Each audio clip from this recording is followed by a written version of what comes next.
Robert, where are you? Here. I heard his voice. Here.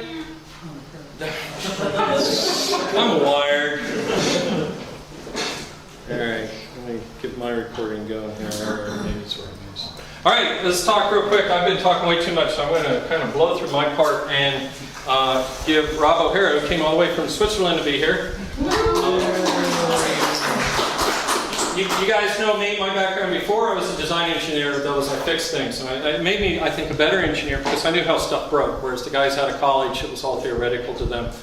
And, but what I didn't know is what Commodore's done the last 20 years. CMD, I barely know the company name. I know they did some stuff.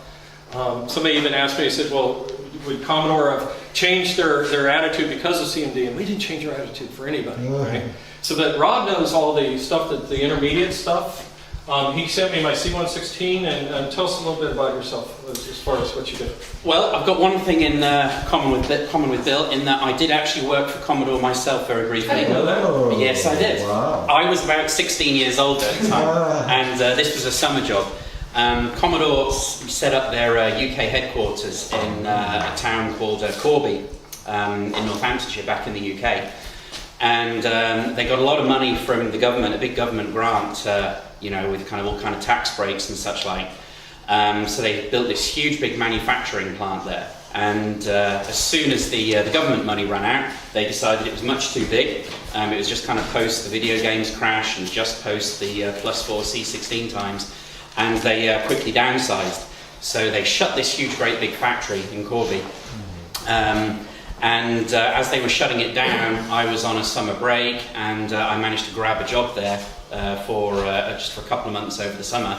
Set myself up quite a nice little sideline because I was they were selling like VIC-20s out of the warehouse to us guys, and I was able to buy them off Commodore for £5 a piece, which at the time was about $8. And sell them to all my school friends. A pound is a unit of weight, isn't it? Mass, is Yes, right. That's how you get high. So I was buying all of these old Commodore bits and pieces and selling them on to my school friends and making a few quid in the process. However, huge big factory, all shutting down, there was an awful lot of junk lying around, which I kind of was able to cherry pick. So a couple of little things that I'll show you in a little while, like the diagnostic stuff, I was just able to literally pick up off the factory floor. So after I kind of, you know, left school, got into the Amiga for a little while, and then kind of forgot all of my Commodore stuff until about 2 or 3 years ago, when my parents said, Rob, you have got to get all of this stuff out of our attic, right? Because I literally had boxes of stuff all over the place. How many computer systems would you say you have? Commodore ones now, it's probably around about the 50. Wow. Right. I've tried to, I started off just repairing 64s and such like, and I've got no electronics background, right? This is the guy that knows all of the in-depth stuff. I've just figured stuff out as I've gone along. But what I've kind of tried to do now is I'm trying to collect some of the more rarer stuff, right? So I got a Commodore 232, which Bill mentioned in his last presentation. The 232 was just it's an abortion. Yeah, I mean, I don't know why they did it. I mean, basically, they took a 264, they halved the RAM, but in order to halve the RAM, because it was like 2 pairs of 16K DRAMs, they had to add a couple more chips just to be able to control so those. So they saved $2 on a $69. Yeah, they took the RS-232 port off it, but anyway, this thing never made it into production. So I've got one of them. I've got Max machines from Japan.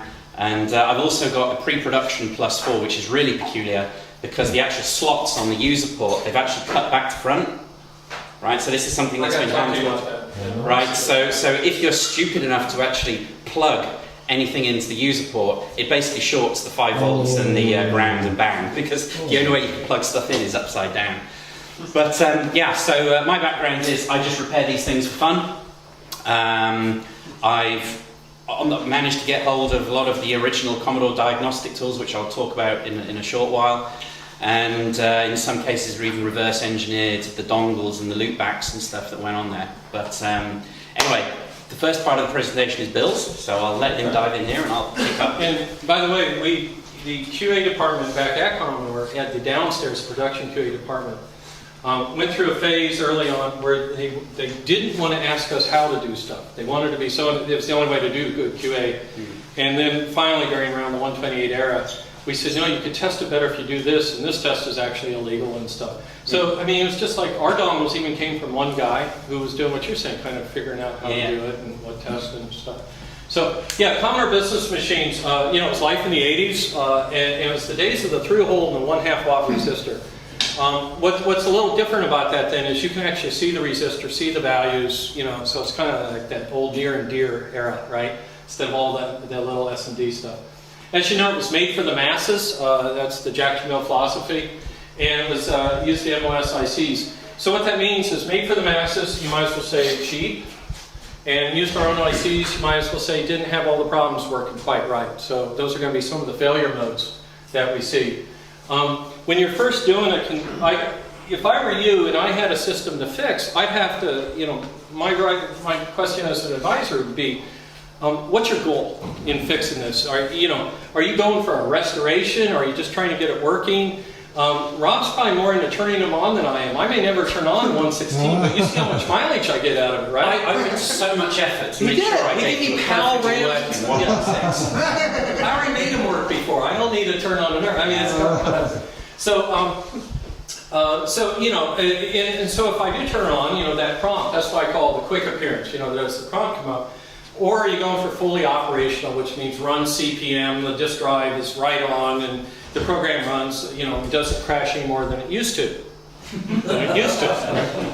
So, you know, you've got to decide to what level. Are you after a full part, you know, if swapping the parts doesn't fix it, do you scrap it? Or are you after a full in-depth repair of it? And being an engineer, I mean, there's nothing I can't fix, but it comes down to, is it worth fixing? So that's the decision you have to make.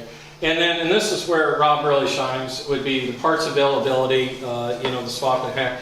I even asked, I said, well, are people like, after tubes of SID chips, is there a black market? He said, you don't need them. There's so many C64s sold, you just get a 64 off eBay. And it never even dawned on me. I would have been looking for SID chips. And, so somebody actually went to the old MOS building, took pictures of it. I think he was looking for SID tubes laying around, or I mean, in his heart, you know, he wanted to find like a tube of SID chips laying around.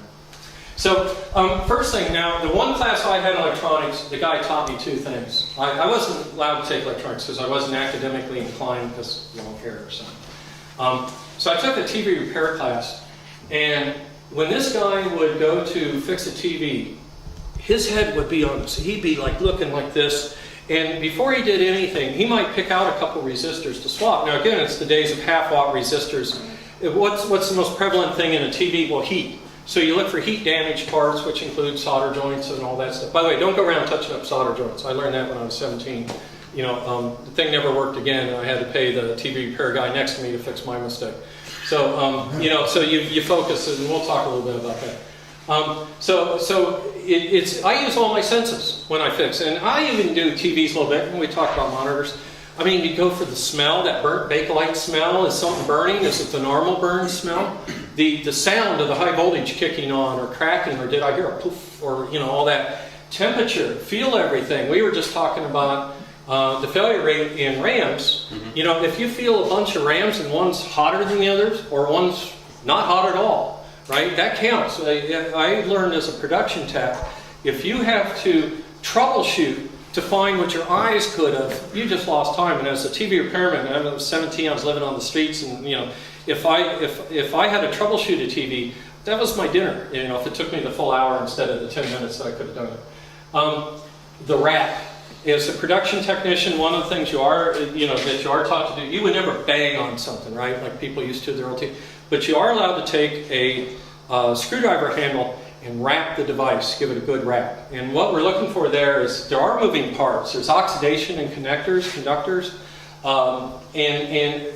look for your failures where, in engineering terms, we have a moment the vibration has a moment to it, and this vibration enters an interface zone where two vibrate. Well, it's like the front panel of something where it meets the board. It'll crack there because this is vibrating in one frequency from the fan and this isn't.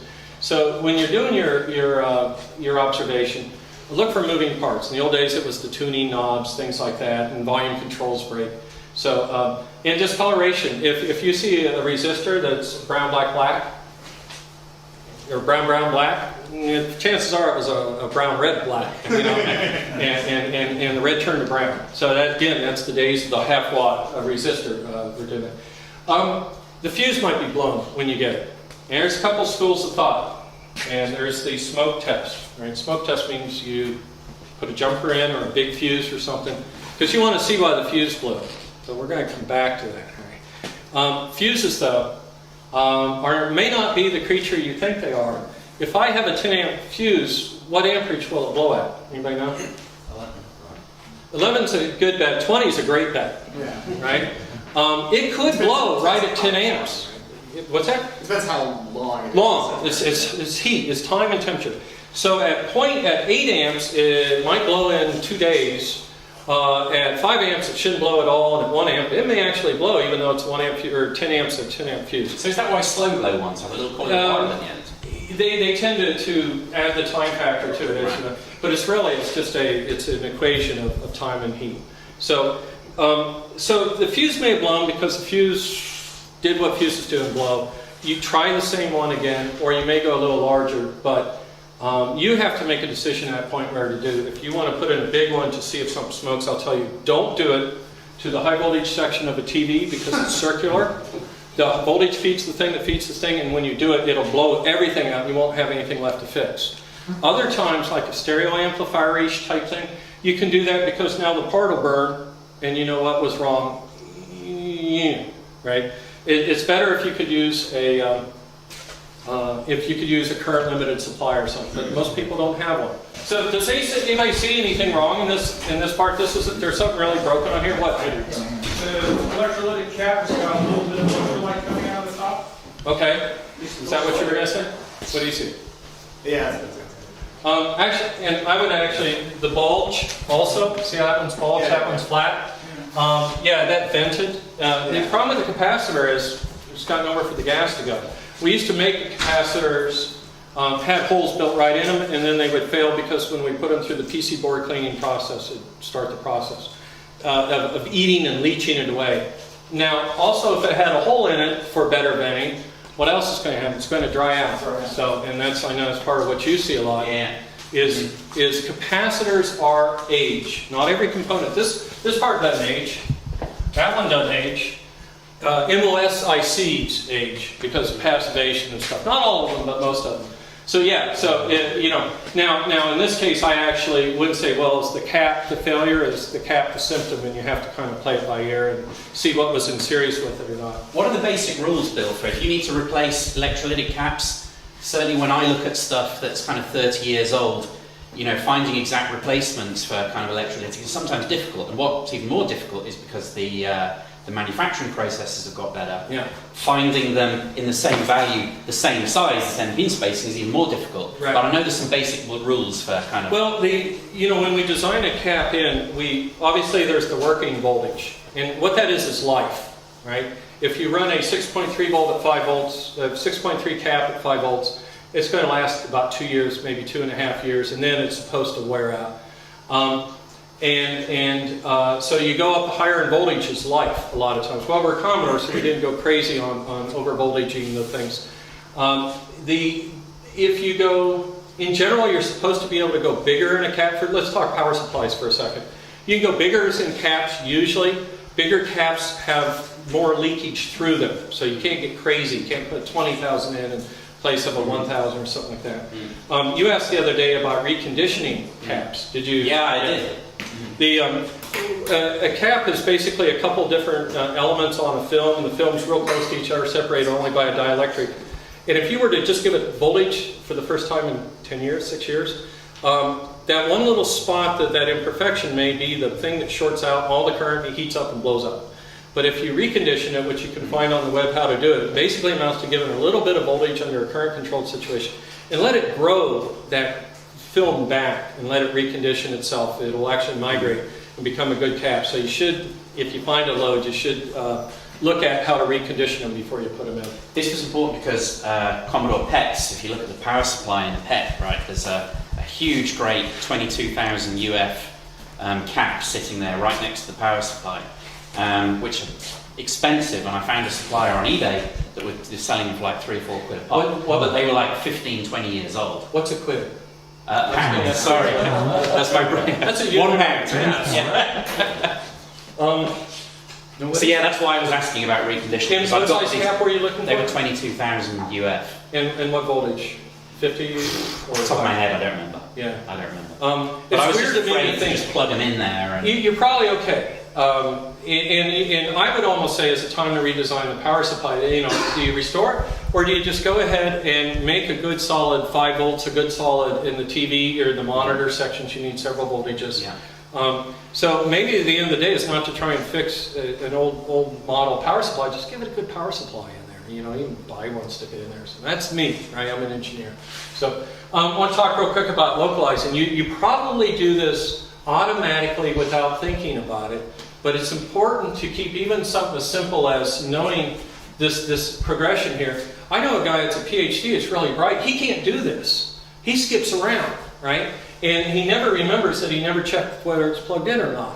He'll be like, oh, the fuse, the time ratio of the, you know. And so we automatically, probably all know to check the plug and the cord. But the main thing is when you're localizing. Localizing means to get to that one area and then look in that area a whole lot. No matter where you start here or start here, I like to go boom, boom, boom, boom. You know, I try and do this binary search. As long as you're consistent for what works for you, you know, you could start at that end, but if you've worked on a whole crap load of them, you know, the fuse or the power supply issues, then you start that. Doesn't matter. The main thing is that you stay consistent with that. And even when troubleshooting processors, don't get off of the out of the pattern and making sure you touched each step. That's good. All right. So I'm going to take it up to establishing the power supplies are good. The logic supply, good clean 5 volts. We're going to talk about an oscilloscope because 5 volts, if you put it on a meter, says 5. For now, we'll say that's okay. Later, if you still can't get started, we're going to look at the 5 volts, make sure it doesn't have a real big ripple on it. What would cause a real big ripple? Bad caps, right? So we're going to look at that. Analog supplies, your plus minus 12s, they're even more prone to the noise factor because they're usually feeding analog. 9 volt AC, we usually at Commodore, we got that bugger laying around somewhere, right? One quick story is when we went to show those C128 at the CES show, they had a guy from Juilliard who was going to play the keyboard. I still have the keyboard. And he goes up and no notes come out of it. And I walk up and I got that 9 volt fuse in my pocket because that fed the SID, and we replaced it and everybody was happy. So I carried those fuses for a reason though, because it was a weird adjunctive thing that could blow and you wouldn't know it until the guy from Juilliard tried to play. High voltage in the CRT. Has anybody worked on CRTs or around high voltage? So what do you do before you work around that? Discharge. Discharge. Yeah. You know how to do it? With a screwdriver, yeah. Yeah. How many have you done? I've electrocuted myself twice doing it. Oh, I got a story to tell you. We're so, should I be worried about that? I'm smart enough to have done it 0 times. Yeah. Shorting it out or getting caught? Neither. I wouldn't open it up because I know the... Well, I actually brought a screwdriver and a jumper lead. And if anybody's really interested, I can show you how to do it. Main thing is you really don't get your hands. You can be out in this area, but you don't get your hands in up near the anode, the P2 button, the flyback transformer. Basically, if you feel the hair stand up in the back of your hand, you're getting too close from the static. So, in high voltage, remember I was telling you use your senses when you troubleshoot. You can hear the static come on. That's probably pretty good high voltage. You can smell it a little bit, or your hair will stand up. We used to, in the old days, you can do this with some of the older pets. I may not recommend it. We could test a high voltage. You actually do pop that button off, and we would arc it to ground. Anybody know how to tell what the voltage is by arc? You shook your head, so no. It's 10 kV per inch. So we pull a 2.5 inch arc, and there'd be a 25 kV. After you strike it? You let it start, and then you pull it out right where it stops. You can kind of get it. So what we were doing is looking for the difference between like 25 and 20, right? You know, for the voltage to be low. So yeah, be safe around these if you don't. And the other thing I'll do is I stick the screwdriver into the button and I leave it there. Because after you discharge, the charge will actually redistribute around the tube and it'll bite you again. So I stick it in and I leave it in. And I have left it in when I turn it on, that's fine too. All right, so we're up to the point where the power supplies are good. So here, that's you. Right, forward and backwards. Hang on, page up. Right, a Change to the right. to the right. Right, okay. So, you know your power... Get on with it! Thanks, Phil. Right, okay, so you know your power supply is good. What do you do now? Now, I'm not from an electronics background. Everything I've learned has just been through trial and error, figuring stuff out myself. I'm going to run through this roughly chronologically and talk about some of the tools that are available now for a whole range of Commodore machines. What I was going to start with is the PET. Now, there's a gentleman sitting at the back of the room, just here, Mike Hill, who built the PetBet. All right.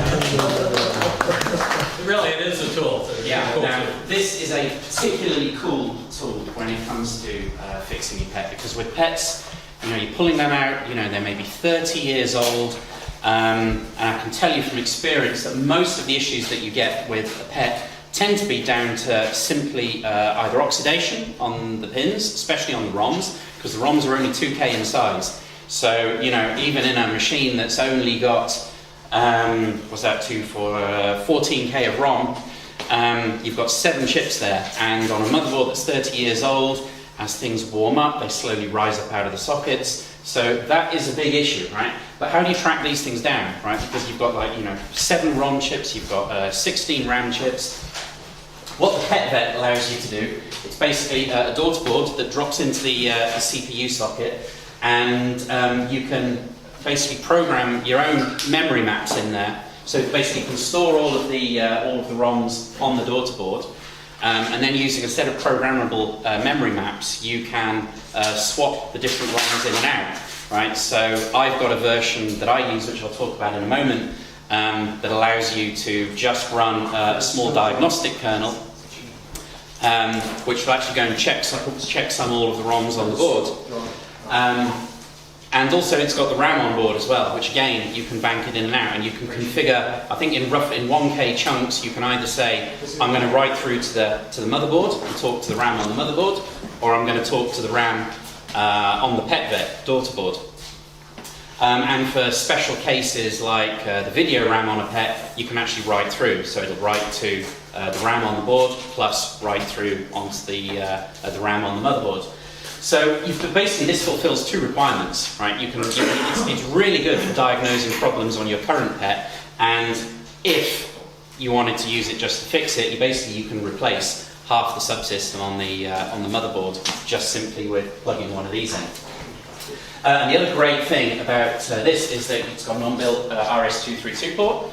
So as you're actually running it, sitting in your pet, if you've got it hooked up to a terminal on your PC or something like that, you can bash return. It will actually halt the processor. You can query the memory. You can actually query the memory on there, see where you've got issues. Dump the screen RAM out to your terminal. I'm hoping that Mike is going to enhance it further, so you can actually start changing the memory maps as the thing's actually running. Hi there. Other things that were available for the Commodore PET, if you had an old 2001 machine. Did you bring a 2001 with you, Mike? Yeah, 2 2001. Excellent. So you can see them over in the exhibition room a little bit later. The original 2001 machines, the first versions of the ROMs, actually had some diagnostic tools built into the ROM itself. On the board itself, there's a little red LED, and if you're lucky enough to own one of these original diagnostic and servicing manuals from Commodore, you see you've got these 2 dongles. That one plugs into the keyboard, this one plugs into the user port, and that basically tells the kernel built into the PET that you've actually got, that it should boot up in diagnostic mode, and the actual LED on the motherboard will actually blink, indicating failure mode. It will do basic checksums on the ROMs, simple RAM tests. The other tool that you can use for PET is to build a NOP generator, right? Now what this basically is just a very simple socket that sits underneath the CPU that's configured to emulate an EA instruction, which is the no operation instruction. what this means is that when you actually boot the machine up, the whole thing just starts running through the entire address space, and the CPU saying, what shall I do now? No operation. Move next to the next address. And because this is hardwired onto the data bus in the A, it basically allows you to go through the whole address space, and it allows you to check the decoding logic on the motherboard. Another way of spotting issues. Oh, this is basically a tool that I've been working on specifically to go with PetBet. And using the tools available on the PetBet, this is basically just overwrites a small little segment up at the very top of memory, so the 1K chunk from FC to FF, and then jumps to a routine which is not normally used on a PET at the A000 address space, and basically runs a whole bunch of diagnostics on the RAM and the ROM on the board. Does checksums on all the ROMs, allows you to basically tells you whether they checksum to something good. So you can see, for example, this one here, it's not actually showing up what it's identified as, so that's kind of an indication that the ROM sitting in the D8 address space is probably faulty. How much of the computer has to be working before this works? Very, very little. Right. Right, because if you're using this in conjunction with a PetBet, right, you know, you're already bypassing most of what's on board. Right, so very, very little. I mean, and this is a theme that moves along with a lot of Commodore's diagnostic tools, is that the problem is, in order to actually get them to actually get anything usable out of them, you've got to have working decoding logic on the board, you've got to have working ROM. I mean, people were selling diagnostic tools which you had to load up off a disk, right, which is kind of next to useless, because to get as far as actually being able to load something off a disk drive on a Commodore machine, pretty much the entire computer's already got to be working. Except maybe the joystick board. Yeah. Right, moving on to the VIC-20.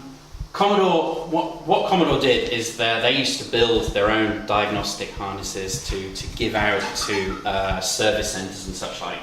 And they did this for pretty much all of the machines, or certainly all of their 8-bit machines. I never saw any for the Amiga, but I'm assuming they probably existed as well. And they tended to work in basically the same way. You'd have a ROM, which is basically this part here, which just drops into the expansion port, be it the 16, the VIC or the 64, where you have an onboard ROM. And the VIC one was kind of useful in that it had its own onboard RAM as well, which is something that some of the later ones didn't have. And you also have this loopback setup, which you can see here. And what that basically drops into all of the ports pretty much on the machine. So you've got one for the serial port, one for the joystick, one for the user port. And this tended to work by looping back all of the signals. So what this allows you to do is basically, because you can send signals down out of the user port into the joystick port, and it basically allowed it to identify where issues might exist on any of the I/O chips. One of those I've got here. This was one of the ones that I picked up myself from Commodore, 20 something years ago.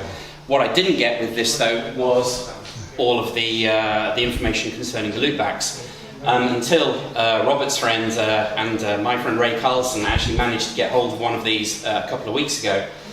We hadn't actually seen the real kit, the real loopback kit. So what I had to do was, this was a couple of years back, was actually went through all of the ROM code, basically disassembled the whole lot, and spent 2 weeks saying, well, okay, I can see what it's looking for, so why don't I build a bit of hardware that does that, and basically managed to reverse engineer the dongle set. And that's basically this lot here. So that's for the user port, serial port, that plugs onto the keyboard connector inside. There's one on the cassette port as well, and the joystick one. Now when Ray got his, the actual real deal, compared to what I built versus the one that Ray found, and lo and behold, bar one small connection, it was identical. The only one that was slightly different was this loop back from the keyboard back into the user port. But on the motherboard, this is also hooked back to the serial line. So mine still works and still does it validly. It just wasn't quite the way Commodore built it. So, Real quick, that was Evan telling me to tell you guys that 12:45 sharp starts the thing from basic. We won't be insulted if you want to get up and leave to go watch it. but Not we're at gonna- all. We're going Not to at keep all. talking. And if we pull your name out of the box, you're not here, I'm not going to run you down. But do they actually Don't have tell to Alan I said that, he'll... Oh, hang on. George, you have to be here to win. Right, C64. The 64 did something a little better, right? Because the clever people that designed the 64 put this really useful line on the expansion port, which I think is it the gain line or the XROM line that basically allows it to basically map over the E0 address space. I forget which one, they both do similar things but for different reasons. Yeah, because for exactly what we referred to a moment, you've got to have a pretty much functional computer to be able to use any of these diagnostic ROMs, right? So, but the useful thing with the 64, having using the Ultimax mode, was that by pulling a certain line low on here, you can have the ROM basically bypass what's in the kernel address space, right? And when any 6502 based machine boots up, the first thing it does is it says, what address have I got at FFFC and D? And say, that's where I'm going to start executing from. So the 64 dead test cartridge, and again, this was an official Commodore thing that they handed out to their service guys, boots up. It just jumps into this ROM here, and it does a very basic test of the 0 page and stack page. And the other great thing about the tests in here is that normally, even if you can jump into that ROM space, because the 6502 expects all of its stack space to sit at 0100, if you've got memory issues in that first couple of pages of memory, then again, whatever you're trying to run is next to useless, right? Because as soon as you do anything that puts anything on the stack, so you even execute a JSR, start pushing stuff onto the stack, you're basically screwed, because if that memory isn't working, it's no good. The nice thing about the dead test cartridge is that it runs those first series of tests without making any use of either the 0 page or the stack space. So it doesn't execute any JSRs, doesn't push anything onto the stack, doesn't make any use of even 0 page locations. It does the whole of those first 3 tests, just manipulating the registers. And what it does, if it finds any issues during those first 3 steps, it at least relies on the fact that you've got a semi-functional VIC chip and just flashes the border, right? And it does another real cheat in there, in that it uses actually the 4 registers in the 6502, and it actually uses the stack pointer as a 4th register, just to enable it to basically store the, it basically flashes it based on the data line that it thinks is at fault. So if you start, you start blinking 3 times, it's saying, the first time I tried to do any tests, I found D3 is bad.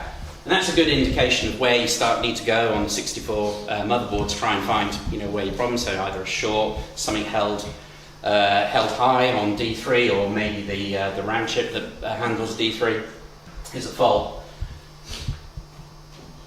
There's also a similar loopback type setup for the 64, which again, this was well documented and is documented out there. I built my own simply because, they're like about as rare as hen's teeth to find. Similar idea to the VIC ones. It's a slightly different one. The 64 has got 2 joystick ports. So one little known fact about Commodore joystick ports is you can actually use them as outputs as well as inputs, because they're just hooked up to the one of the CIAs on the motherboard. And the way the diagnostics, the Commodore Diagnostics all works with 64, it actually sends signals backwards and forwards over your joystick ports. I never actually saw anyone make use of that feature though, anyway. The number of bugs in all those ports you talked about just flashed through my head too. Yeah. You ever wonder why the serial bus is slow? Catch me afterwards. So again, the schematics for these are all freely available on the internet, and dead easy to build yourself as well. I mean, you can pretty much take any game cartridge, of which there's still thousands around floating around on eBay. Put a socket on there and put your own ROM on there, and the dongles are still also really, really easy to build. You might have to sacrifice a cassette player, but the keyboard dongle, rather fortunately, the spacing is the same as on IDE cables, right? So if you've still got a bucket full of IDE cables kicking around somewhere, you can just basically take what I did, an IDE cable, strip back the insulation and just hook one of those up yourself. Easy to do. Just out of curiosity, how many of you people do you collect? Are you doing repair yourselves these days, or just wondering? Are you actively buying? I see some heads nodding. Yeah, right here. Okay. In other words, your wife would determine as sick. Hang on. It's jumping two at a time. Right. Okay. There is also one available for the C128 as well. I personally haven't actually used it because I'm working through all my Commodore chronologically, and I haven't quite got to C128 yet. Also, same thing. Now, what I couldn't find, probably because the machines are rare, is the ones for the +4, the C16. So, as I've got this 232 that we talked about a short while ago, when I got that, it was just completely dead, right? And there was no equivalent of like the dead test cartridge. So if you try and power it on, you get a black screen. There was no tools really available for the +4 to allow me to try and diagnose that. So I actually took it upon myself and went and built my own. So I stole the codes that Commodore used in the dead test cartridge for 64. We started building my own tool around that for the +4. Because the +4 doesn't have a way of jumping straight into the kernel from an external ROM, I actually built it as a direct kernel replacement. So, but as I have never ever seen a +4 based machine which has got soldered in ROMs. The cartridge that I have those pictures of for the 232 or that program. I made it for both, right? Because I made it kind of so it was going to be available for. He's got an Apple box in his hand. Yeah, that's a bit gross, isn't it? Yeah, sorry about that. It'll actually work as either. At the end of the day, with modern cross assemblers on the PC, it's easy to write the code and just change a little flag at the top of your code to say compile it to go on a kernel, which just drops straight onto the motherboard, or compile it to go on an external cartridge. Disadvantage of the cartridge-based one is again, you've got to have a basically working machine for the cartridge one to work. So if you do, I mean, it's still great for kind of testing all of the I/O ports and such like, but if you've got issues with RAM or ROM checksums, then really, to get the best out of it, you've got to be using a kernel-based solution. Let's just drop those down there for people. You guys feel free to have a play with those and have a look around afterwards. I've basically done it. Exactly the same sort of stuff. It pretty much, I've got loopbacks there that basically check all of the serial port, user port, and even the RS232 chip. Whatever used that? I mean, because Back then, nobody did the voltages that were on the RS232. We all did the TTL, which meant it was inverted. Yeah. Nobody made the power supply. The Max 232 chip that made it all in one shot didn't exist. So I actually, unless you were doing something like 100 feet long, we didn't do RS232. We did the TTL version of it for everything. Right. Everything. I just realised what's going wrong here. I'm using the old version of my presentation because I just jumped straight in there for you. I thought I was some slides missing here. Hang on. I just thought it was a binary thing. Sorry, because I did a couple of the slide in there that was missing. Here we go. Right. Right, sorry, there's just a couple of slides. Saw that. Yeah. What do you know all what they collect? Everything that's... Everything. Yeah. I'm trying to get one of everything that's not too expensive. The other thing this tool does also all the graphic modes. One of the things that I think was lacking in, and the other important thing about using all of the, using any diagnostic tool is, the most important tool you've got is your eyes. Right, because no matter what you build on ROM or in a piece of software, if it comes to, it can't spot every problem that's there. And one of the most important tools you've got is just to use your eyes, right?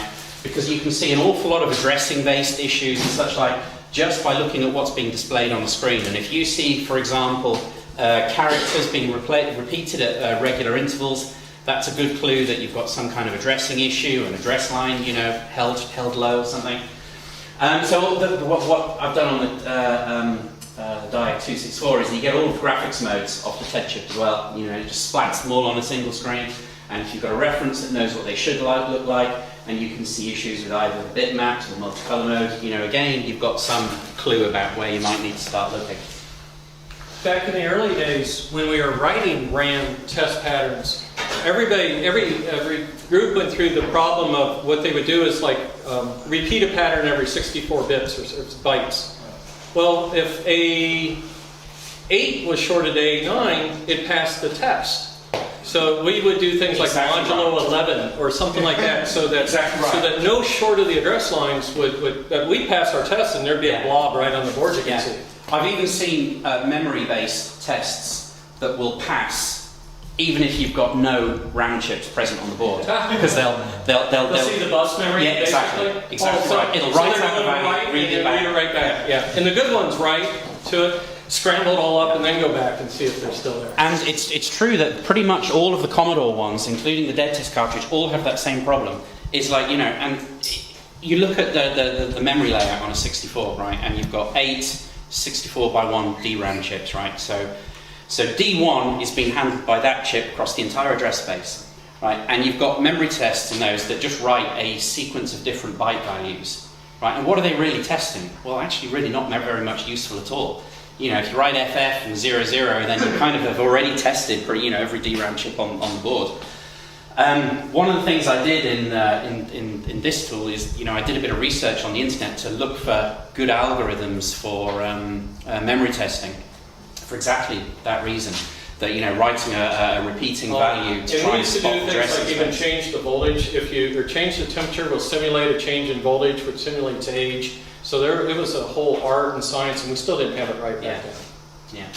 So these tools give you some clues, right? But based on those clues, where you're going to tend to find the common problems, and I'm conscious we need to speed it up a little bit. Oh, you're the fine. PET. You came from Switzerland. Take your time. The PET. I've probably fixed about 10 or 15 PETs, I guess, over the last couple of years, right? And it's got to be said, pretty much all the problems I tend to come across tend to be ROM or RAM based, right?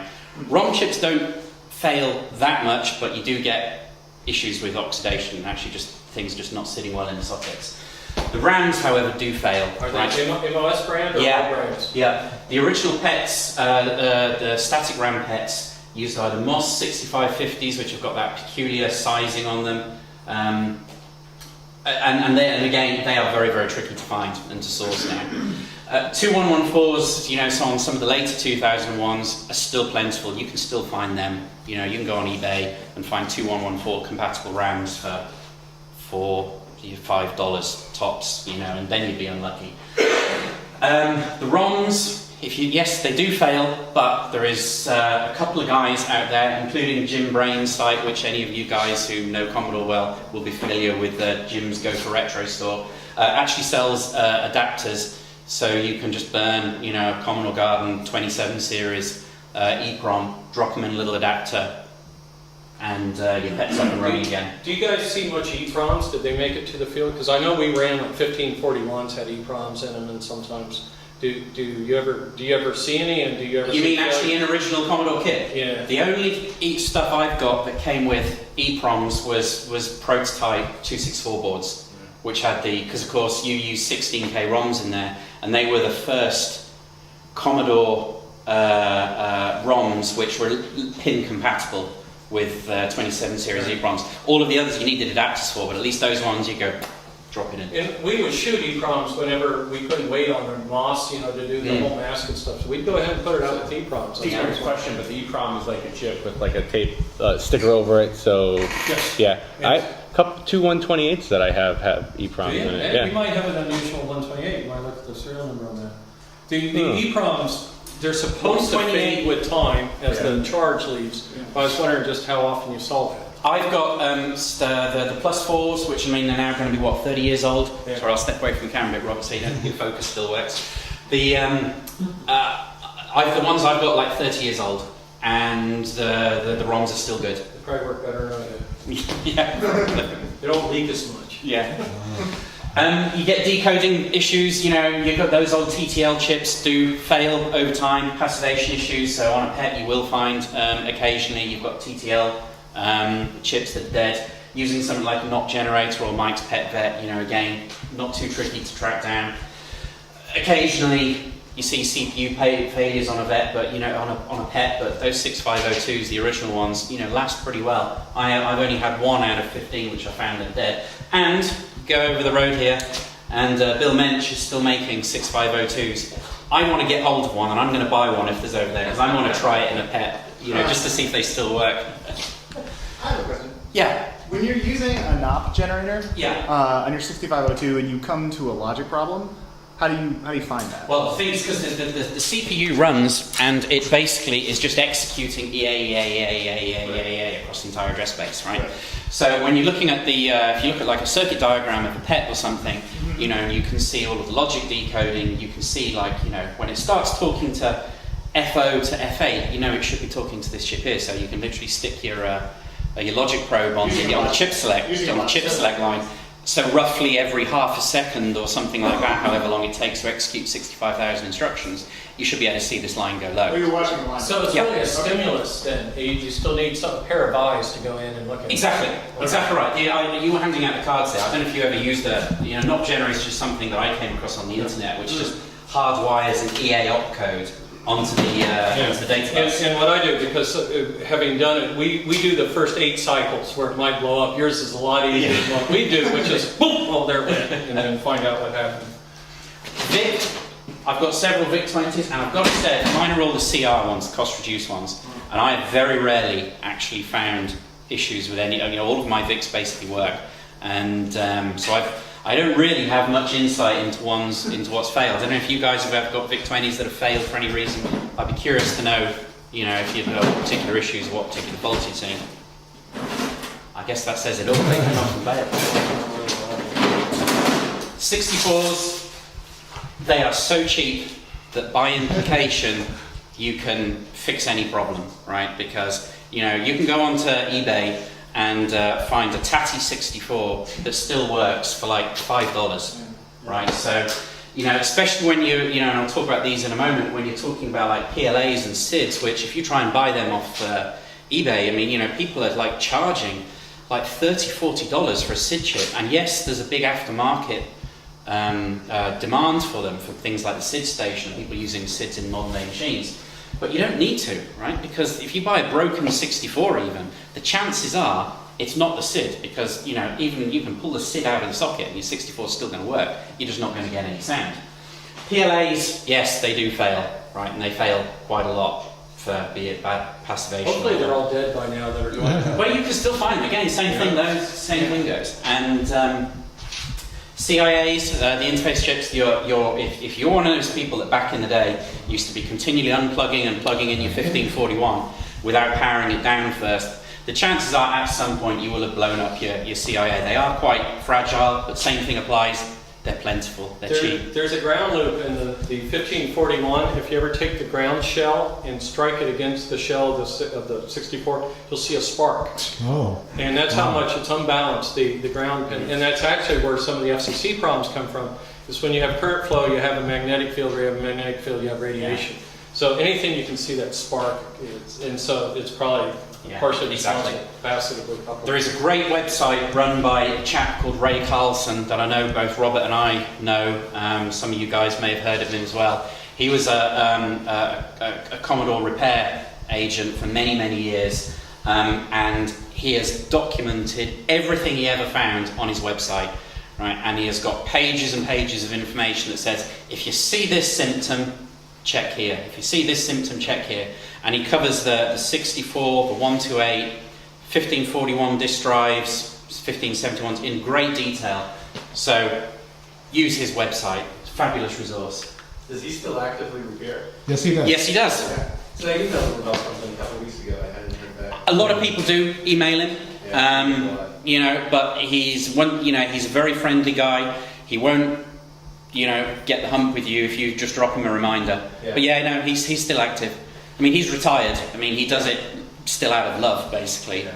He prefers talking on the phone. What's that? He prefers talking on the phone. Versus emails or something? Yeah. The ROMs in the 1541, there was something wrong with them. Anybody ever heard of the virus that was in Winter Sports 2? No. Wow. The guy who designed the 1541 did not look at the read-write line. He just looked at the address lines. So it will select the read-only memory on a write cycle. And what the virus did was it sat in a loop writing to ROM And then eventually until it kills broke. does it? Until it broke, yeah. I never knew that, because Yeah. that is something I observed, that 1541s, if you get dead 1541s, we don't really have time to get into peripherals so much here. ROMs is really... No, they weren't read-write qualified. So. In your +4s, right, and I know I've spoken to you about this, the thing that you notice about +4s, if you've got a dead +4 or a C16, at least a 50% probability that it's the CPU that's dead. Yeah. Right? They get very, very hot. And I've stuck a little thermometer on top of them, and they get up to 75 degrees C. One of the guys from MOS one time showed me something on the 6502, the original 6502. They had laid a small LCD, remember mood rings and those things? Well, they had something very similar to that, it was that big, and they put it on the die, and they found a 200 ohm short from VCC to ground, just built right in the 6502. But that's on the 6502. Right, so it's just an example of heat and stuff, you know, where they had to go in and pull a resistor out and did nothing but heat the part up. If you're lucky enough, Commodore CSG, when MOS became CSG, the Commodore Semiconductor Group, they did another run of 8501s in 1990, right? Even though this is like 6 years after. Did the 85s get as hot as the 75s? Yeah, they're both as bad. It's probably due to the faster frequency than 1 meg. It's probably because they do a lot of 1.7. But they did another rev, I say, 6 years later, you know, a few years before Commodore died. If you can get one of them, they never even get warm to the touch. Wow. I have a few, so if anyone's got a dead +4 and they want to make me an offer, then give me a shout. They probably got the back bias generator working. Some of the cool replacements, right? PLAs, they do die. There is a great guy in lives in Germany called Jens Schoenfeld, who back about 4 or 5 years ago, he worked with Jerry Ellsworth when she was developing the C1, so this was even before the C64 DTV. And they were trying to reverse engineer the logic equations in the PLA because obviously, you know, when Commodore shut down, they lost all of their, they threw out all of the documentation. So they had to reverse engineer it. So they used basically an EEPROM reader to basically pull out all of the truth tables out of the PLA, and then over many days, weeks, actually reduce that to the set of equations that exist. And do you guys know basically what the PLA does? Right, just in a nutshell. Built in 2 sentences. All what a of PLA. the thinking. You have a processor, it does general things. The PLA says, takes a look at all your address lines, the DRAM lines, the VIC chip state and all that, and says, you're on deck. Yeah. You're on deck. So it's the main selector for everything. You look at a PET motherboard and there is probably, I don't know, 30 or 40 TTL, 7400 logic chips on there, right? And basically, when it got as far as the 64, obviously that ain't going to fit inside, your bread bin case, so they developed PLA. However, so they do die. Jens basically reverse engineered all of the logic equations and built it onto this modern Mac 210, which is a programmable PLA itself.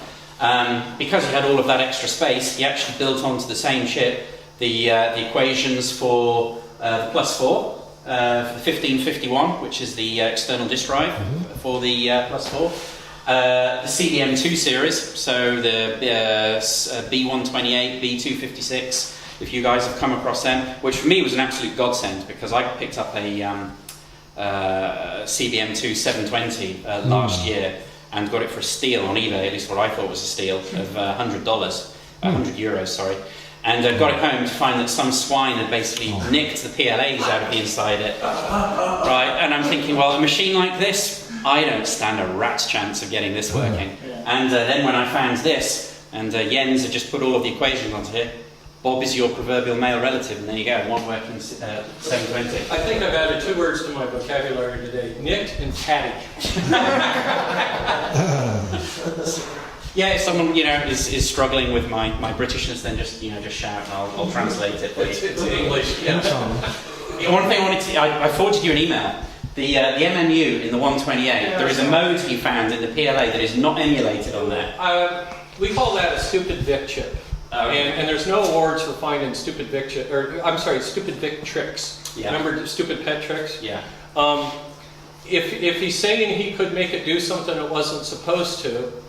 Yeah, so could we. We could do dozens of things. And I tried to choose which dumb things I allowed to do. But there is a great modern thing that came out last year called the Turbo Chameleon, right? Which is, you familiar with that? Right, which is basically a C64 cartridge that, and it is literally just a cartridge-based solution that puts a VGA port basically on there. And he does that by intercepting all the writes to the VIC, but you have to do that by finding a mode on the PLA that basically allows the entire address space to be mapped externally. Right. And so we did it with the DMA controller. So can I interject one story? Now, Yeah, I don't want to knock off your thing. But you mentioned the 128. We had to learn the hard way what compatibility meant, because I'll tell you, nobody knew what C64 compatibility truly meant until you try and make a computer do everything the same way. And so I had to put glitches back in because we found people were clocking. Go ahead. we're clocking stuff off the glitches. But one day there's this rabble comes down the hall, and the QA guy's there. You know, again, he wants to get me fired. Aha! We found the thing. It won't work, and so Bill can't make a compatible system. And it was QualiPaint. And so they bring and put the Quali cartridge in. And I'm sitting there eating a sandwich. I'm doing my Dirty Harry impression. You know, remember the bank robbery thing? I'm watching it do this. And it would paint a K, and then it would paint it red. You know, and then you could tell it had taken the font out of the font ROM and made it bigger, right? Well, one of the things we had done in the 128, you know how silly that Commodore 64 font looks? Kind of, the Descenders problem we call it. It's the Atari font we got right out of the ROM. So it's the Atari font. I mean, the guy took the tape and you gave it to him. So we had moved, like we made the J go down lower, and we'd moved the dot on the I and stuff and cleaned it up in, you know, for 64 mode and 128. So it looked weird in 64. So the quality, and then get to the L, paint it. But when it got to the I, it'd paint the I blue, and then it missed the dot on the I, because we moved it. And painted this whole, so it took about 3 minutes, because it's a 1 megahertz thing, to paint this whole thing. So we found we couldn't even move the dot on the I and be Commodore 64 compatible.